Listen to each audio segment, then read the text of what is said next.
नमस्कार, स्वागत है आपका राज्यसभा टीवी में। सुबह 9 बजे की खबरों के साथ मैं हूं दीपक डोभाल। शुरुआत हेडलाइंस के साथ। मणिपुर में उग्रवादी हमले के बाद हाई अलर्ट, सील की गई भारत म्यांमार सीमा, हमलावरों की धरपकड़ के लिए अभियान तेज।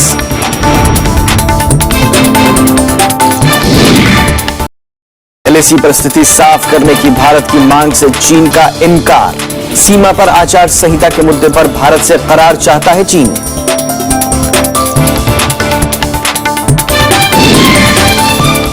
कमजोर मानसून चिंता का विषय नहीं, वित्त मंत्री ने कहा, देश में खाद्यान्न का पर्याप्त भंडार, अगले 24 घंटे में केरल तट पर दस्तक देगा मानसून।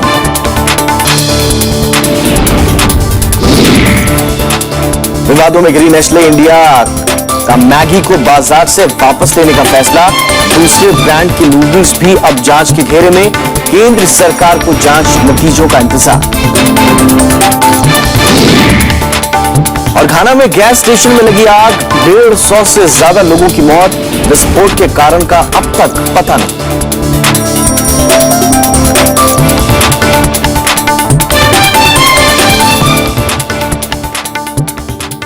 पूर्व उत्तर के राज्य मणिपुर के चंदेल जिले में गुरुवार सुबह उग्रवादियों के हमले में सेना के 18 जवान शहीद हो गए। उग्रवादियों ने घात लगाकर हमला किया। इस हमले में 10 से ज्यादा जवान घायल हुए हैं। प्रधानमंत्री नरेंद्र मोदी ने इसे कायराना और दुखद करार दिया है, तो गृहमंत्री राजनाथ सिंह ने हमले में शामिल उग्रवादियों का पता लगाने और उनका सफाया करने के लिए चौतरफा अभियान छेड़ने का निर्देश दिया है।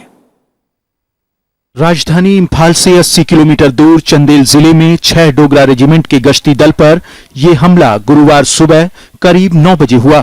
उग्रवादियों ने हमले में शक्तिशाली इम्प्रोवाइज्ड एक्सप्लोसिव डिवाइस का इस्तेमाल किया।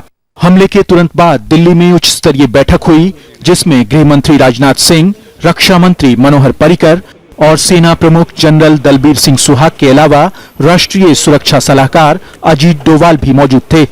गृह मंत्री राजनाथ सिंह ने कहा कि सैनिकों की कुर्बानियां बेकार नहीं जाएंगी।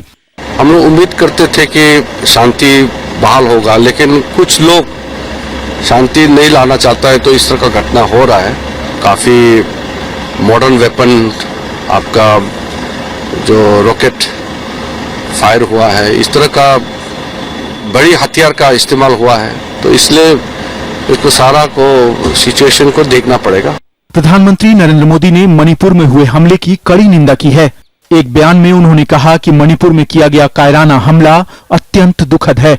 मैं राष्ट्र के लिए अपना जीवन बलिदान करने वाले हर सैनिक को नमन करता हूं। रक्षा मंत्री ने भी एक बयान जारी कर हमले के जिम्मेदार लोगों को जल्द पकड़ने का भरोसा दिलाया। उन्होंने कहा कि राज्य में शांति बनाए रखने के लिए सेना का काम जारी रहेगा।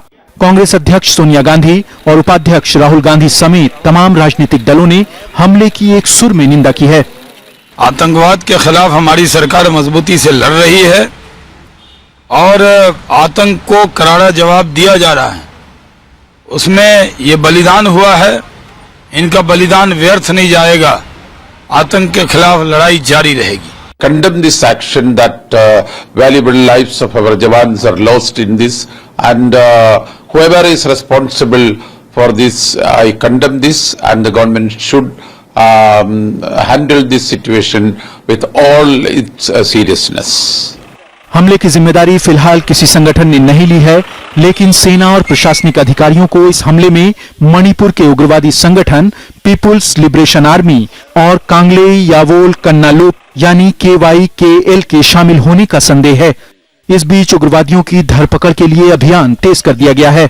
साथ ही मणिपुर और नागालैंड में सुरक्षा एजेंसियों को हाई अलर्ट पर रखा गया है। Bureau report, Rajya Sabha TV. और पूरा देश इस वक्त मानसून का इंतजार कर रहा है। इस बीच केंद्रीय वित्त मंत्री अरुण जेटली ने कम बारिश की आशंकाओं को दरकिनार करते हुए कहा कि देश में खाद्यान्न का विशाल भंडार मौजूद है। ऐसे में देशवासियों को घबराने की जरूरत नहीं। वहीं मौसम विभाग ने आज मानसून के केरल तट से टकराने की उम्मीद जताई है। मानसून की देरी और सामान्य से कम बारिश ने लोगों की चिंताएं बढ़ा दी हैं। हालांकि केंद्रीय वित्त मंत्री अरुण जेटली ने भरोसा दिलाया है कि कम बारिश का देश के खाद्य उत्पादन पर कोई खास असर नहीं पड़ेगा। उन्होंने कहा कि घबराने की जरूरत नहीं है, देश में खाद्यान्न का पर्याप्त भंडार है। सरकार किसी भी स्थिति से निपटने के लिए तैयार है। वहीं खाद्य मंत्री रामविलास पासवान ने भी कहा कि कम मानसून से खाद्य आपूर्ति पर विपरीत असर नहीं पड़ेगा। खाद्यान्न की पैदावार पे बहुत असर पड़ने वाला है या उसकी उपलब्धि पे पड़ने वाला है, ये नहीं है। पिछले साल काफी कम थी, उसके बावजूद भी ओवरऑल बहुत बढ़ोतरी नहीं थी, लेकिन बहुत छोटी अंश में थोड़ी सी बढ़ोतरी थी।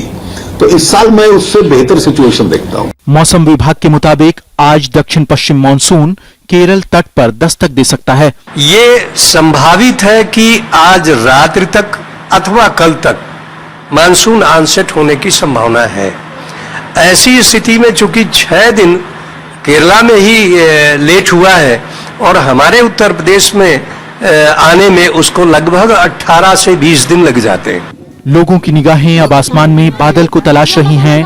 इंद्र देवता को मनाने के लिए पूजा अर्चनाएं की जा रही हैं। पानी दे गुरदानी दे गौरी गिरी रेत माँ, पानी बरसा खेत माँ। हमारे गांव की यही परंपरा है कि हम लोग कि समय से बारिश हो, हम लोगों की खेती अच्छी रहे और हम लोग इंद्र देव को मनाने के लिए और सूर्य देव को मनाने के लिए कि बारिश हो, इसीलिए हम लोग करते हैं।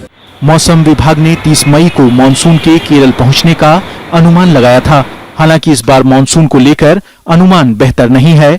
इस बार पिछले साल के मुकाबले 88% बारिश होने का अनुमान है। मौसम विभाग ने इस बार सामान्य से 12% कम बारिश होने का अनुमान जताया है। Bureau report, Rajya Sabha TV. जनता परिवार के विलय में हो रही देरी के बीच जेडीयू प्रमुख शरद यादव ने कहा है कि जेडीयू, आरजेडी और कांग्रेस मिलकर बिहार विधानसभा का चुनाव लड़ेंगी। सुलह की कवायद में आरजेडी जेडीयू के नेताओं के बीच मुलाकात का दौर अभी जारी है। इस बीच पूर्व मुख्यमंत्री जीतन राम मांझी ने लालू प्रसाद यादव के सामने बातचीत के लिए नीतीश से नाता तोड़ने की शर्त रख दी है। बिहार में गठबंधन पर तमाम कयासों के बीच शरद यादव ने साफ किया है कि जेडीयू, आरजेडी और कांग्रेस मिलकर बिहार विधानसभा का चुनाव लड़ेंगी। शरद यादव ने कहा कि बीजेपी के खिलाफ बनने वाले मोर्चे में एनसीपी और दूसरी पार्टियां भी साथ आएंगी। देश में वोट का बंटवारा हुआ, बिहार में भी हुआ, इसलिए ये मर्जर हमने घोषित किया है। यदि उसमें कोई दिक्कत आएगी तो गठबंधन होना चाहिए, इसी में प्रयास करना चाहिए। मुख्यमंत्री नीतीश कुमार फिलहाल गठबंधन पर चुप्पी साधे हुए हैं। हालांकि नीतीश ये कहने से नहीं चूक रहे कि आगामी चुनाव में बिहार की जनता बीजेपी के झांसे में नहीं आने वाली।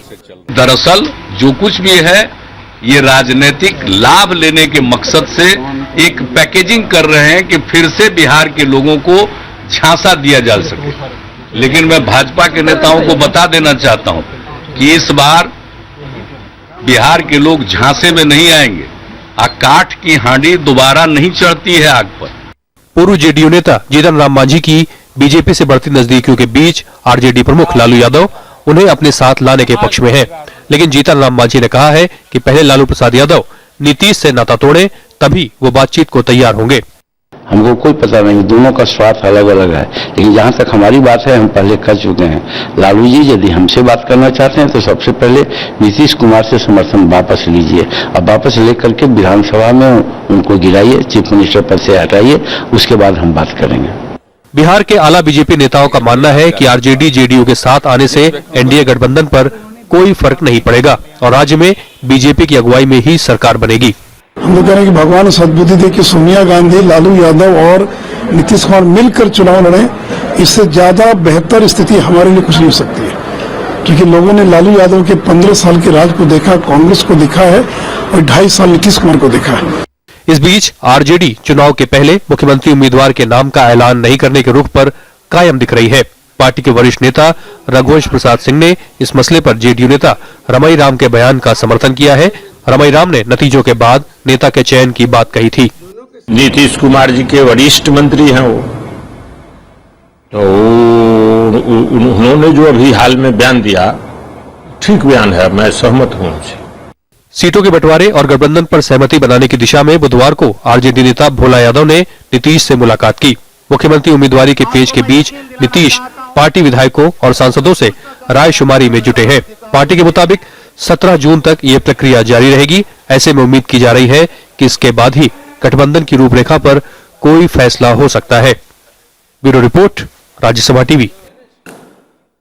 दिल्ली सरकार और उपराज्यपाल के बीच अधिकार क्षेत्र को लेकर विवाद के बीच आम आदमी पार्टी ने अब दिल्ली को पूर्ण राज्य का दर्जा देने का मुद्दा फिर से उठा दिया है। पार्टी ने आरोप लगाया कि केंद्र सरकार दिल्ली को पूर्ण राज्य का दर्जा देने के रास्ते में रोड़े अटका रही है। इस बीच पूर्ण राज्य के दर्जे की मांग पर बीजेपी और कांग्रेस की ओर से आलोचना के घेरे में आए मुख्यमंत्री अरविंद केजरीवाल को बिहार के सीएम नीतीश कुमार से समर्थन जरूर हासिल हुआ है। दिल्ली को पूर्ण राज्य का दर्जा मिलना चाहिए और बिना पूर्ण राज्य का दर्जा मिले दिल्ली का किसी तरीके से कोई विकास नहीं हो सकता है, क्योंकि यहां पे दिल्ली के पास पूरे अधिकार नहीं है अपने तमाम मसलों को सुलझाने के लिए। दिल्ली की आम आदमी पार्टी सरकार एक बार फिर केंद्र के साथ टकराव के मूड में है। इस बार दिल्ली को पूर्ण राज्य के दर्जे की मांग को लेकर पार्टी ने बीजेपी पर निशाना साधा है, लेकिन मुख्यमंत्री अरविंद केजरीवाल के इस ताजा कदम पर बीजेपी और कांग्रेस दोनों ही दलों ने तीखा पलटवार किया है। विजन कोई है नहीं, पहले कभी वो ताकत में रहे नहीं, तो उनको मालूम नहीं हमें क्या करना है, तो उन्होंने सीधा रास्ता चुना टकराव का। भारतीय जनता पार्टी उनको उकसाती है, वो भी गलत है, और आप पार्टी वाले उनकी चालों में फंसते जा रहे हैं। जो दिशा उनकी दिल्ली के विकास की तरफ होनी चाहिए थी वो नहीं है, वो सिर्फ लड़ाई झगड़े में पड़े हुए। जिस प्रकार से कॉन्फ्रंटेशन के एटीट्यूड के साथ दिल्ली की सरकार काम कर रही है, विरोध करके धरना करके काम कर रही है, संविधान के विपरीत काम कर रही है, ऐसे में तो किसी भी प्रॉब्लम का सलूशन नहीं हो पाएगा। दिल्ली सरकार और उपराज्यपाल नजीब जंग के बीच अधिकारियों की तैनाती और तबादलों को लेकर पहले ही विवाद जारी था। उस पर भ्रष्टाचार निरोधी संस्था एसीबी में बिहार के अधिकारियों की नियुक्ति से नया विवाद पैदा हो गया है, लेकिन केजरीवाल ने भ्रष्टाचार के खिलाफ लड़ाई की बात कहते हुए गेंद वापस उपराज्यपाल और केंद्र सरकार के पाले में डालने की कोशिश की है। केजरीवाल ने ट्वीट में कहा, हमने दिल्ली पुलिस से लगभग 1 महीने पहले कुछ अधिकारी मांगे थे और हमें उम्मीद है कि उपराज्यपाल इस बारे में दिल्ली पुलिस को निर्देश जारी करेंगे। हम दिल्ली को भ्रष्टाचार मुक्त राज्य बनाना चाहते हैं और उम्मीद है कि इसमें केंद्र सरकार का साथ जरूर मिलेगा। केजरीवाल भले ही बीजेपी और कांग्रेस की आलोचना के घेरे में हो, लेकिन उन्हें बिहार के मुख्यमंत्री नीतीश कुमार का भरपूर साथ मिल रहा है। आम आदमी पार्टी की सरकार ने वहां करप्शन के खिलाफ काम करने के लिए एंटी करप्शन ब्यूरो में पुलिस अधिकारियों की सेवा ली है और केंद्र सरकार उसमें अड़ंगा डाल रही है तकनीकी बात खड़ा करके। यानी करप्शन के खिलाफ जो अभियान है केजरीवाल सरकार का, उसमें बाधा डालने के लिए सब प्रश्न उठा रहे हैं। हालांकि जानकारों का मानना है कि दिल्ली में नियुक्तियों के बारे में जारी गृह मंत्रालय के नोटिफिकेशन का मामला अदालत में लंबित है, इसलिए बेहतर यही होगा कि दोनों पक्ष आपस में बातचीत के जरिए मुद्दे को सुलझाएं। I think both sides need to understand the constitutional balance and respect that balance instead of creating confrontation on each issue. The central government can advise the state government that very well you want these people, we will examine the possibility, the feasibility of being able to appoint them on deputation. हालांकि दिल्ली को पूर्ण राज्य के दर्जे का मामला भले ही अब फिर उठा हो, लेकिन ये मांग वर्षों पुरानी है और सभी दलों ने चुनाव के दौरान इसी मुद्दे पर वोट भी जुटाए हैं। विशाल दहिया के साथ अनु दीवान, राज्यसभा टीवी। केंद्र सरकार के 1 साल के कामकाज और प्रधानमंत्री नरेंद्र मोदी के विदेश दौरों को लेकर कांग्रेस नेता आनंद शर्मा ने एनडीए पर निशाना साधा। उन्होंने एनडीए के विकास के दावों पर भी सवाल उठाए। वहीं बीजेपी ने आनंद शर्मा के आरोपों को हताशा करार दिया है। कांग्रेस नेता आनंद शर्मा ने एनडीए सरकार के 1 साल के कार्यकाल को दिशाहीन बताया है। उन्होंने कहा कि केंद्र सरकार विकास के नाम पर लोगों को गुमराह कर रही है, जबकि वास्तविक स्थिति इससे कहीं अलग है। The Prime Minister of India says for the first time a Prime Minister is being welcomed. For the first time an American President comes. For the first time the Australian Prime Minister will come. For the first time India is being recognized on the world stage. Is he trying to say that this great country did not exist before 16th May 2014? BJP ने आनंद शर्मा के बयान पर प्रतिक्रिया देते हुए कहा है कि लोकसभा चुनाव में मिली हार को कांग्रेस भुला नहीं पा रही है। आज भारत को एक ऐसा प्रधानमंत्री मिला है जिसको देश के लोग प्यार करते हैं, मोहब्बत करते हैं, जो देश के लिए जीता है, जो देश के लिए काम कर रहा है। और कांग्रेस ऐसे प्रधानमंत्री पर इस तरह का बयान देकर पूरे देश का अपमान कर रही है कांग्रेस। एनडीए सरकार के 1 साल पूरा होने के मौके पर प्रधानमंत्री नरेंद्र मोदी ने हाल ही में अलग अलग समाचार एजेंसियों को इंटरव्यू दिया था, जिसमें उन्होंने 1 साल में देश में आर्थिक मोर्चे पर बेहतर हालात की बात कही थी। Bureau report, Rajya Sabha TV. और विवादों में घिरी नेस्ले इंडिया ने मैगी को बाजार से वापस लेने का फैसला किया है। मैगी नूडल्स में घातक रसायनों की पुष्टि के बाद कल गुजरात और जम्मू कश्मीर में भी मैगी की बिक्री पर 1 महीने के लिए पाबंदी लग गई। तमिलनाडु में भी मैगी को 3 महीने के लिए बैन कर दिया गया है। केंद्र सरकार ने अब इस बारे में सभी राज्यों से रिपोर्ट तलब की है, जिसके आधार पर आगे की कार्रवाई की जाएगी। और इस बीच FSSAI की प्राथमिक जांच में मैगी में घातक रसायनों की पुष्टि हुई है और अब सभी दूसरे ब्रांड के नूडल्स भी जांच के दायरे में आ गए हैं। केरल, दिल्ली, उत्तराखंड के बाद अब गुजरात और जम्मू कश्मीर सरकार की जांच में भी मैगी में घातक MSG और लेड की मात्रा निर्धारित सीमा से ज्यादा पाई गई है। गुजरात और जम्मू कश्मीर में मैगी नूडल्स की बिक्री पर 1 महीने की पाबंदी लगा दी गई है और दूसरे नूडल्स की भी जांच की जा रही है। अभी टेस्ट कर रहे हैं, अगर किसी भी प्रोडक्ट का, किसी भी कंपनी का, कोई भी ब्रांड का अनसेफ खाद्य पदार्थ मिलेगा तो उसके सामने भी किसी प्रकार की कड़क कार्रवाई गुजरात सरकार करेगी। केंद्रीय खाद्य और उपभोक्ता मामलों के मंत्री रामविलास पासवान ने बताया कि सभी राज्यों से जांच रिपोर्ट मांगी गई है। उन्होंने कहा कि इस मामले को NCDRC को सौंप दिया गया है। वो कोर्ट उसमें हियरिंग करेगा। हियरिंग करने के बाद जो FSSAI हैं या जो FSSAI सब स्टेट के गवर्नमेंट से रिपोर्ट तलाश रही है। इस बीच गुरुवार को दिल्ली में खाद्य सुरक्षा और मानक संस्था FSSAI की केंद्रीय समिति की बैठक हुई। FSSAI ने कहा कि इस मामले में 1-2 दिनों में सभी राज्यों के फूड कमिश्नर अपनी जांच रिपोर्ट सौंप देंगे। इस बैठक में शामिल उद्योग जगत के प्रतिनिधियों का कहना था कि जांच चुनिंदा नमूनों की बजाय व्यापक होना चाहिए।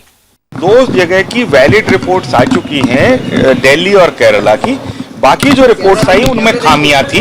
उन फूड सेफ्टी कमिश्नर्स को ये रिक्वेस्ट की गई है कि वो प्रॉपर रिपोर्ट्स बनवा के हमें भेजें, उसमें 2-3 दिन लगेंगे। लेकिन ये इशू एक सैंपल के ऊपर इतना इशू हुआ है, कंपनी के लिए भी फेवरेबल नहीं है और कंज्यूमर का मिसलीडिंग हो रहा है। लेकिन I don't take side of any big companies also, they make it all claims. इस बीच राजस्थान, छत्तीसगढ़, अरुणाचल प्रदेश और पुडुचेरी जैसे कई और राज्यों ने भी मैगी नूडल्स के नमूनों की जांच के आदेश दे दिए हैं। कानपुर और मुरादाबाद जैसे शहरों में लोगों ने मैगी नूडल्स के खिलाफ प्रदर्शन भी किया है।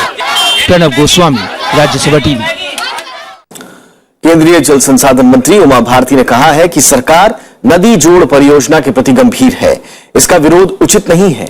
उन्होंने माना कि नदी जोड़ परियोजना की लागत 5.60 लाख करोड़ से बढ़कर 11 लाख करोड़ हो गई है, लेकिन संसाधन जुटा लिए जाएंगे। जल संसाधन, नदी विकास और गंगा संरक्षण मंत्रालय की 1 साल की उपलब्धियों का लेखा जोखा देते हुए उमा भारती ने कहा कि सरकार की पहल रंग ला रही है और अक्टूबर 2016 से परिणाम सामने आने लगेंगे।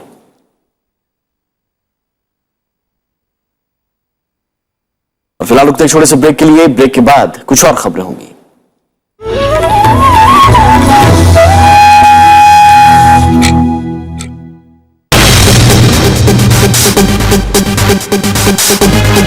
भारत की तरह कोरिया भी था उपनिवेश। आजादी के बाद उसका भी हुआ विभाजन। उसने भी झेले भीषण युद्ध।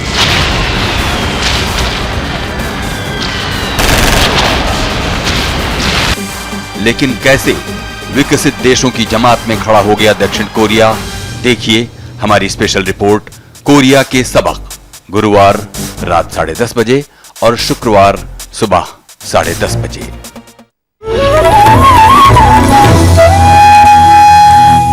ब्रेक के बाद आपका स्वागत है। अब देश की कुछ और खबरों पर एक नजर डालते हैं। चीन ने वास्तविक नियंत्रण रेखा यानी LAC पर स्थिति साफ करने की भारत की मांग को नकार दिया है। चीन ने इस मामले को लेकर आचार संहिता पर समझौते की बात कही है। इतना ही नहीं, पाकिस्तान के कब्जे वाले जम्मू कश्मीर में आर्थिक कॉरिडोर के निर्माण को भी उसने जायज ठहराया है।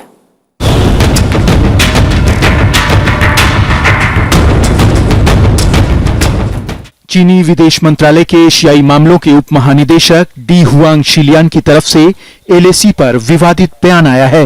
हुआंग ने कहा है कि दोनों देशों के बीच वास्तविक नियंत्रण रेखा को लेकर आचार संहिता पर समझौता होना चाहिए। चीन पाकिस्तान अधिकृत कश्मीर के बारास्ता इलाके में 46 अरब डॉलर की आर्थिक गलियारे की अपनी परियोजना को भी जायज ठहरा रहा है। चीन ने इस परियोजना को आजीविका से जुड़ी परियोजना बताया है। पिछले महीने चीन यात्रा के दौरान प्रधानमंत्री नरेंद्र मोदी ने दोनों देशों के बीच वास्तविक नियंत्रण रेखा का मुद्दा उठाया था। मामले को हल करने की दिशा में उन्होंने एलएसी को स्पष्ट करने की बात कही थी ताकि सीमा पर उल्लंघन की स्थिति न बने। चीन ने दक्षिण चीन सागर में भारत के तेल उत्खनन का भी विरोध किया है। उसने इसे विवादित क्षेत्र बताया है। हालांकि पिछले महीने विदेश मंत्री सुषमा स्वराज ने तेल खनन को लेकर चीन के ऐतराज का कड़ा जवाब दिया था। उन्होंने कहा था कि हम अंतर्राष्ट्रीय नियमों के मुताबिक ही काम कर रहे हैं, जबकि चीन का ऐतराज गैर वाजिब है। अखिलेश सुमन, राज्यसभा टीवी।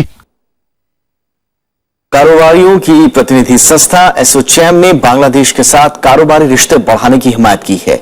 एसोचैम ने उम्मीद जताई है कि प्रधानमंत्री नरेंद्र मोदी की बांग्लादेश यात्रा के दौरान दोनों देशों के बीच व्यापार संबंध और ज्यादा मजबूत होंगे। एसोचैम ने कपड़े और कपास के अलावा भी दूसरे क्षेत्रों में कारोबारी संबंध बनाने की जरूरत पर जोर दिया है। आपको बताएं कि प्रधानमंत्री 6 जून को बांग्लादेश के दौरे पर जा रहे हैं।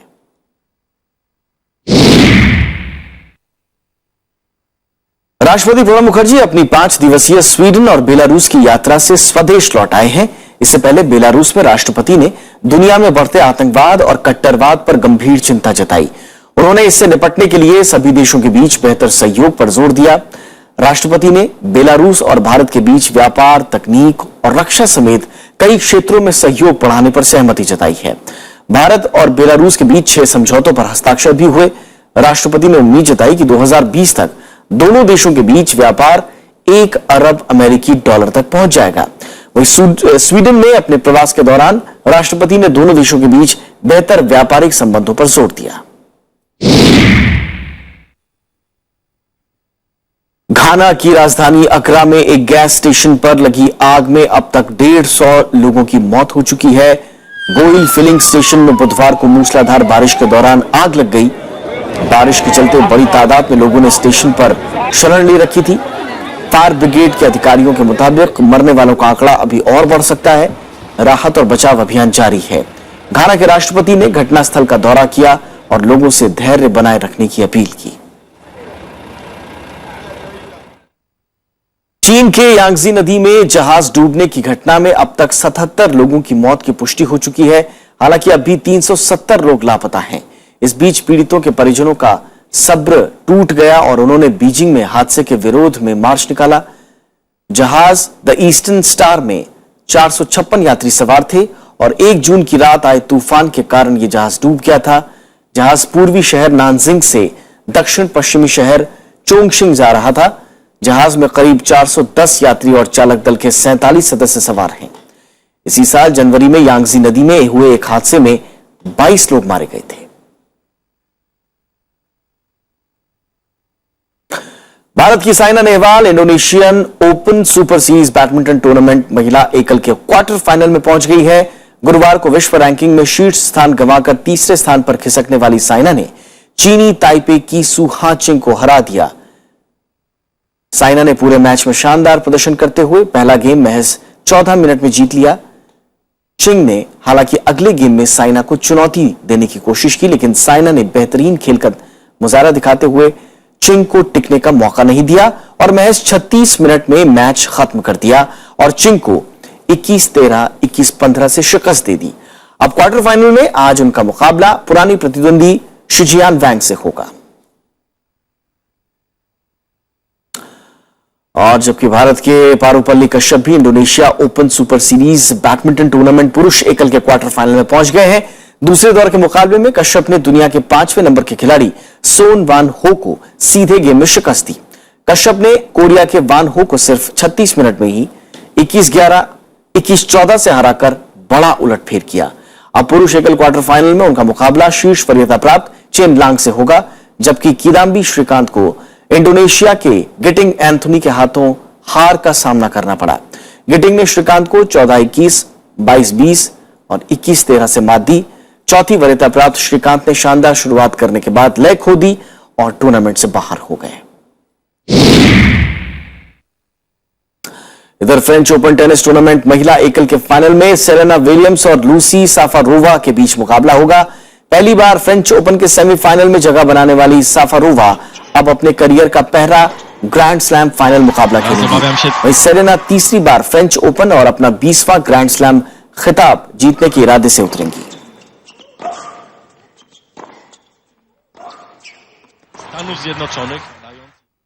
फ्रेंच ओपन के सेमीफाइनल में गुरुवार को सेरेना विलियम्स ने एक बार फिर शानदार खेल दिखाया और फाइनल में जगह बनाई। सेरेना स्विट्जरलैंड की टीमिया बासिसिमकी को 4-6, 6-3, 6-0 से हराकर फाइनल में पहुंची है। करीब 30 डिग्री सेल्सियस तापमान के बीच सेरेना को खेल की शुरुआत में कुछ दिक्कत हुई, लेकिन पहले सेट में पिछड़ने के बाद सेरेना ने शानदार वापसी की और टीमिया को हरा दिया। फाइनल में शनिवार को सेरेना का मुकाबला लूसी साफारोवा से होगा। इससे पहले सेरेना ने इटली की सारा ईरानी को 6-1, 6-3 से हराकर फ्रेंच ओपन के सेमीफाइनल में जगह बनाई थी। और फ्रेंच ओपन के एक दूसरे सेमीफाइनल मुकाबले में चेक गणराज्य की लूसी साफारोवा ने पूर्व चैंपियन सर्बिया की आना इवानोविच को हराकर पहली बार किसी ग्रैंड स्लैम टूर्नामेंट के फाइनल में जगह बनाई है। चेक गणराज्य की साफारोवा ने सेमीफाइनल में 7-5, 7-5 से जीत दर्ज की। 1981 में हाना मादलिकोवा को पेरिस में खिताब जीतने के बाद साफारोवा फ्रेंच ओपन के फाइनल में जगह बनाने वाली चेक गणराज्य की पहली महिला खिलाड़ी है। इससे पहले फ्रेंच ओपन में साफारोवा का सर्वश्रेष्ठ प्रदर्शन 2007 और 2014 में प्री क्वार्टर फाइनल में जगह बनाना था। 100%।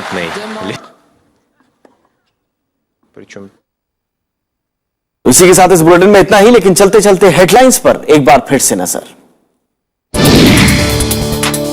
मणिपुर में उग्रवादी हमले के बाद हाई अलर्ट, सील की गई भारत म्यांमार सीमा। हमलावरों की धरपकड़ के लिए अभियान तेज। एलएसी पर स्थिति साफ करने की भारत की मांग से चीन का इनकार। सीमा पर आचार संहिता के मुद्दे पर भारत से करार चाहता है चीन।